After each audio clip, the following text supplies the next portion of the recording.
Okay, so it is the next day. I had to get a little sleep in last night. We'll get back to actually finishing up our mod here. So you can see that I have the motherboard laying down in the bottom of the case.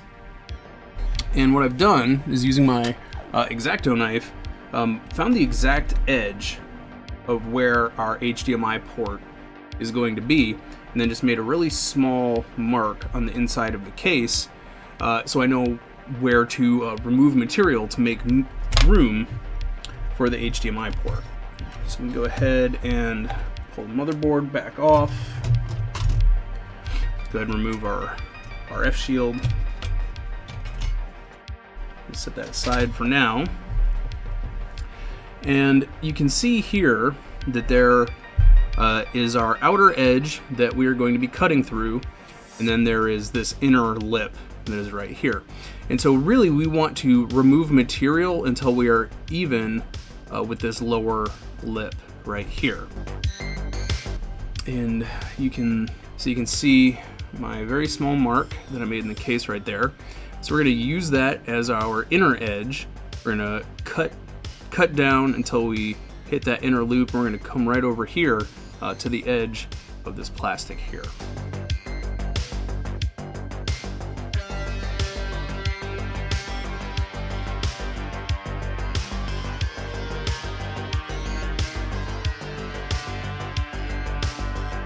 Alright, that is pretty good actually. So we're going to just hit that with file. These are these files that I use. We're going to use this flat one here.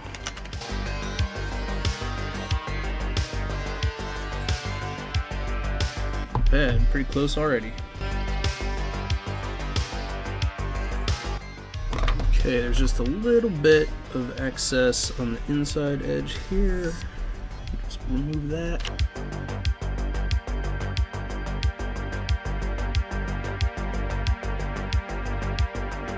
Sorry, this is kind of difficult for me to get exactly right on camera here.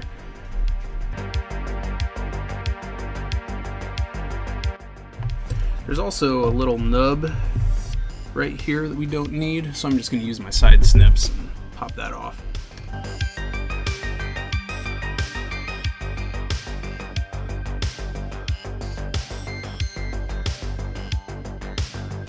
Alright, that is looking pretty good. Let's see how this sets down in. And this shielding is a little bit bent just from wrenching on it, but when it gets all screwed back down in, it'll sit flat, no problem. So it does look like we need to take just a little bit more off the left side to make sure that there's clearance for our plug. Not much though, it's really close.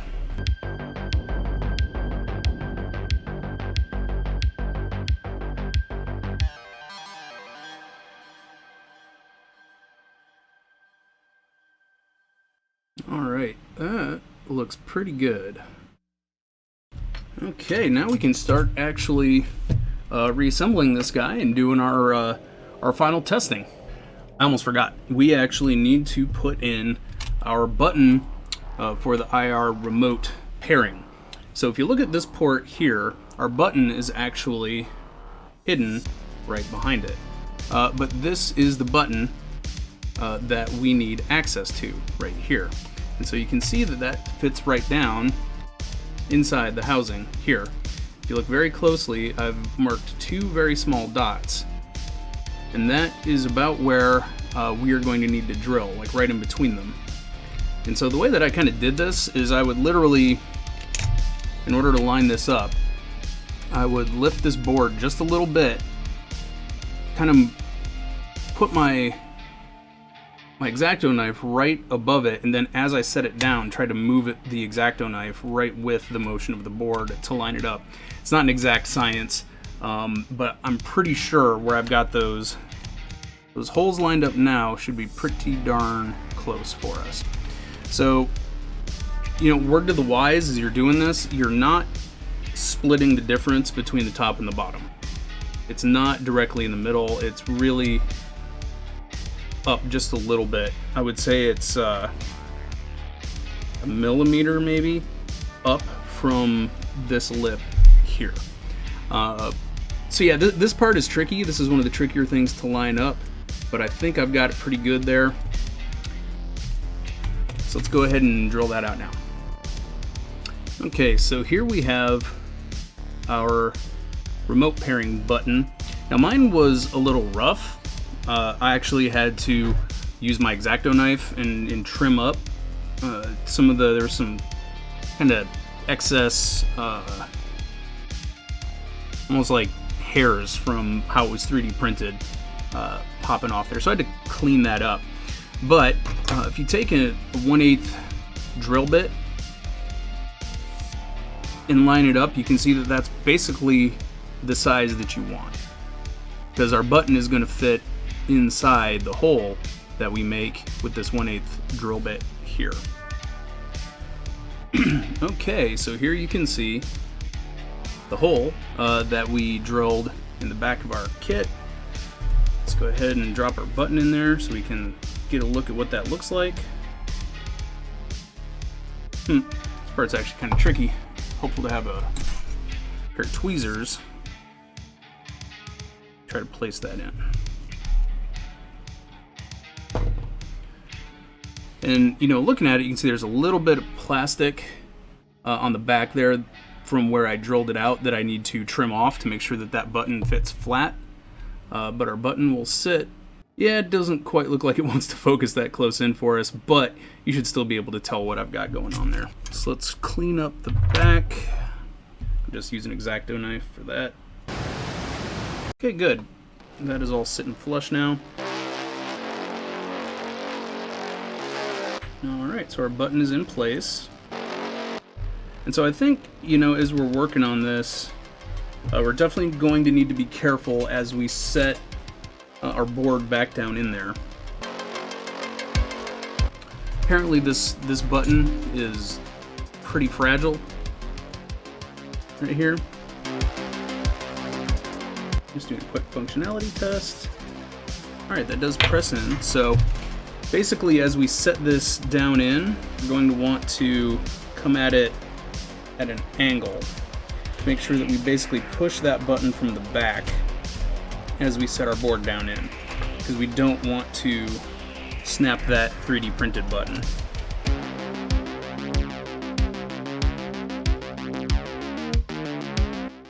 So once we have it in there, we just want to press that button, make sure that it feels correct. In this case it does.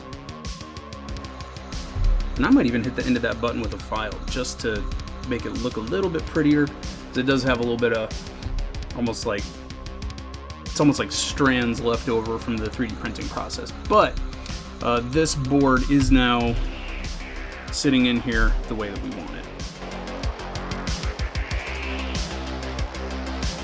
Okay, let's go ahead and set our heatsink into place. You can also kind of see where the thermal paste was on there. You can see that the thermal paste got left here and it remained on the heatsink there. That can help you determine exactly which way to line it back up. Maybe like so. Okay, now I'm keeping pressure on this to make sure that my button is still functioning properly here. I need screwdrivers. See if I can do this one-handed here.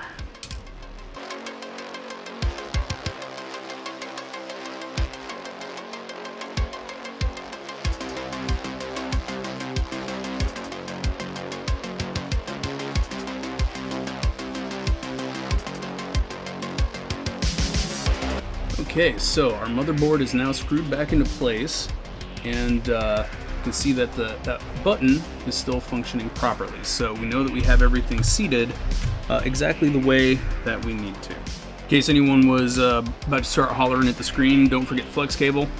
Don't forget the flex cable. We're going to want to make sure that we actually get that put back in properly. Okay, now I need to remember which side. I want to say it was this side. Yep, we're going to put it in this way. Again, that is blue side up, contact side down. Just swing the hinge closed. Okay, there we go. You know, the other thing actually would be this connector here, which I believe is going to hook up like so.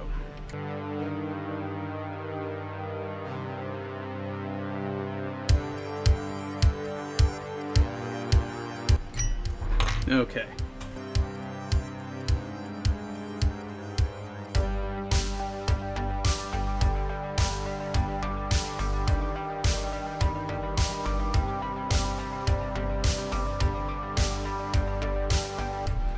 Now we're ready to put this back together. Okay, back to it. So, as you can see here, I have the Wii mostly reassembled.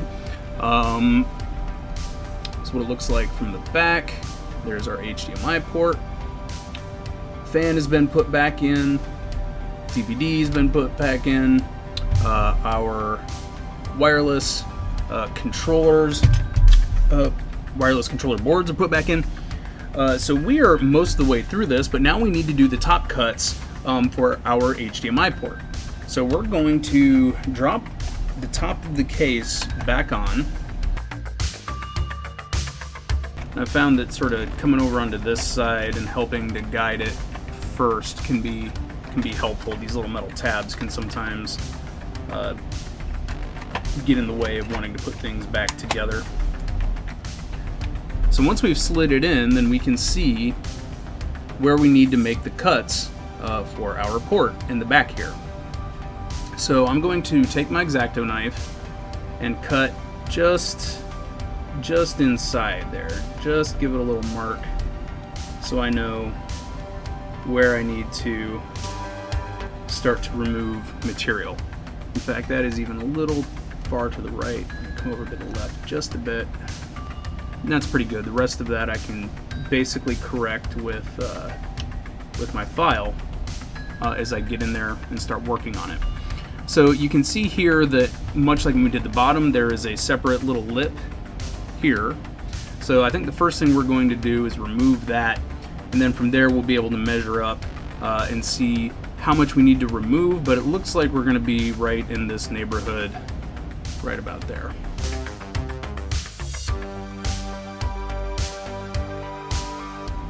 Okay, so make a little room here.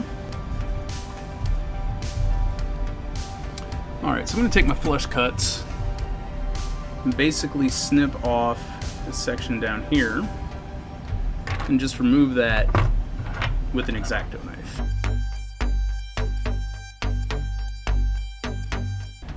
You can see when you do those little snips like that, it makes it easier to go in and remove that material. So now I'm going to kind of just continually do this. Put the thing back on, look at it again, remeasure, make sure everything is more or less sitting where I want it to. Okay, so yeah, you can see here that we're a little far to the right. But you know, it almost looks like really the amount we need to remove is about the amount that we just removed here. So about the width of this internal lip right here, looks like that's about how much we need to take off above the port. Now we don't want to overshoot this. We always want to kind of go under and then remove more if we need to. And in fact, we actually need to come over to this side just a little bit more. Just going to mark that on my case.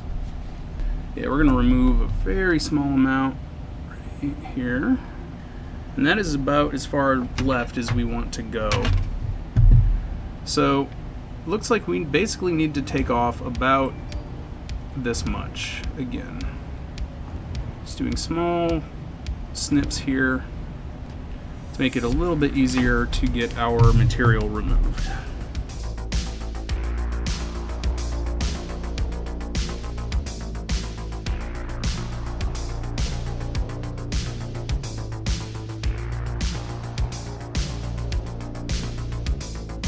We want to be sure that we're kind of precise when we stop at this inside edge here. So I think right about there is where I'm going to start filing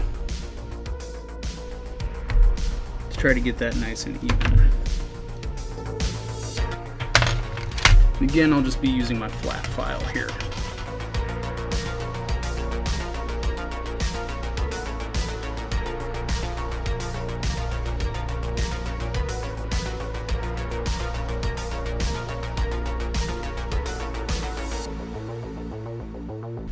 Main thing is we just want to make sure that front edge is really nice and clean.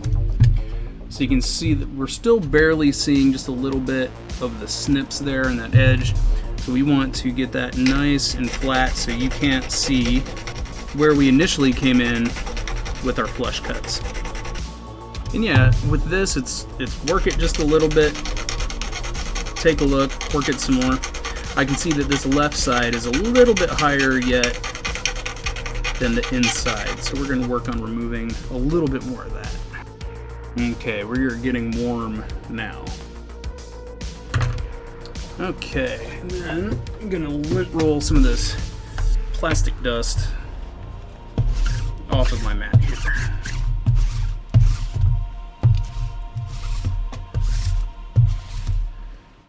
I tell you, these lint rollers are so handy for keeping your mat clean. Alright, so let's see how this fits now.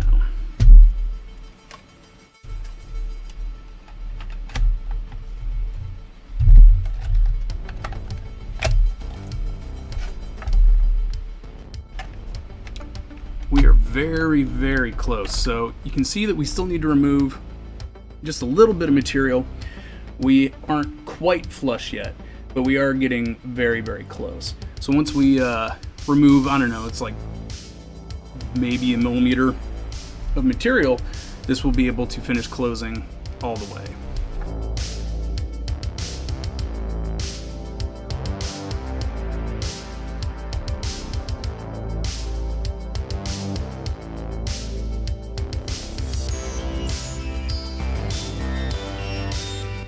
Okay, and I can see that this portion in here is still up a little bit higher than over here, and we want that to be nice and flat. So I need to work this edge a little bit more.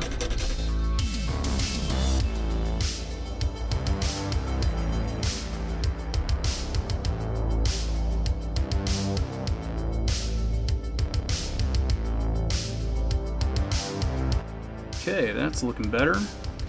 Need to hit this inside edge just a little bit more. We want that to be square and not rounded. I might actually need to get back in there with the X-Acto. All right, let's see how that sits.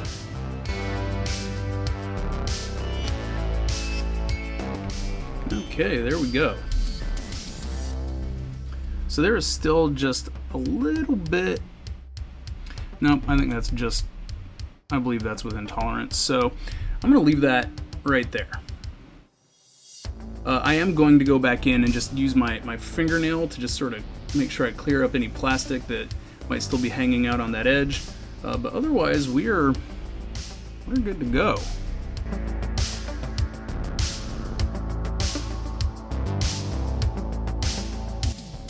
So yeah, when you're working with plastic like that, doing those cuts, working on your removal, it's always just slow and steady.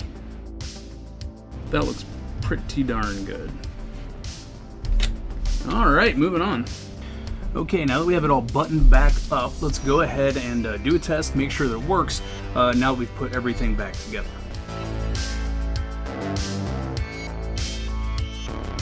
All right, remote's working just fine.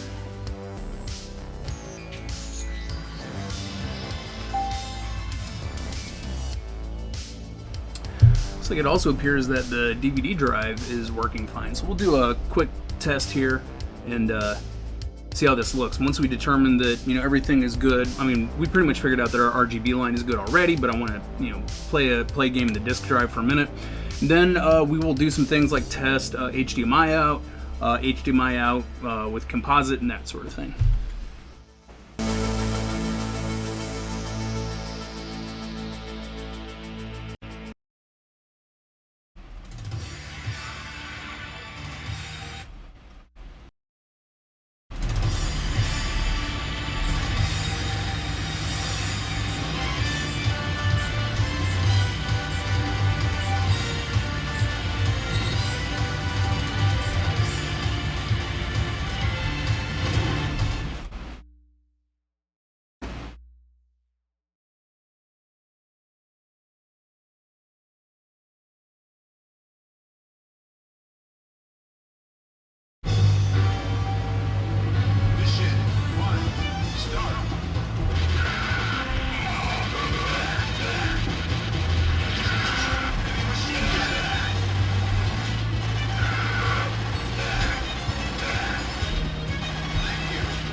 Okay, I think that's working pretty good. Okay, so for this test, as you can see, I have the HDMI plugged in, and now I have that running directly to my capture card, and I still have my RGB running out to my Pro monitor. So we're gonna see if both of these work at once. Let's check it out. Okay, we're not seeing a feed from the HDMI out. My guess is that that has to do with our settings on the WiiDual itself. So let's get into that menu and see what happens here. Okay, and I'm actually going to restart my capture card and see if that will fix it. There we are. Okay, so it looks like that fixed it. Now, obviously this isn't going to look right on my Pro monitors. In fact, I'm going to turn them off for the moment because feeding them 480p signal, probably not the best for them. But I'm glad to see that that is doing what it should be. So let's see if I can't. There we are. There's our window capture. Now, let's mess with these settings some more. We're going to, let's actually switch this to 16:9. See what that does.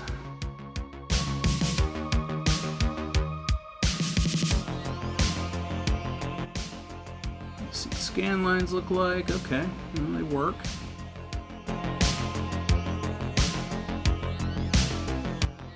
All right, cool. So we can see that we can simultaneously get an HDMI signal out of our Wii, the same time we get an RGB signal out. I also need to check our composite video, so let's do that now. Okay, so I had to spend a bit of time trying to figure out what was going on with composite video.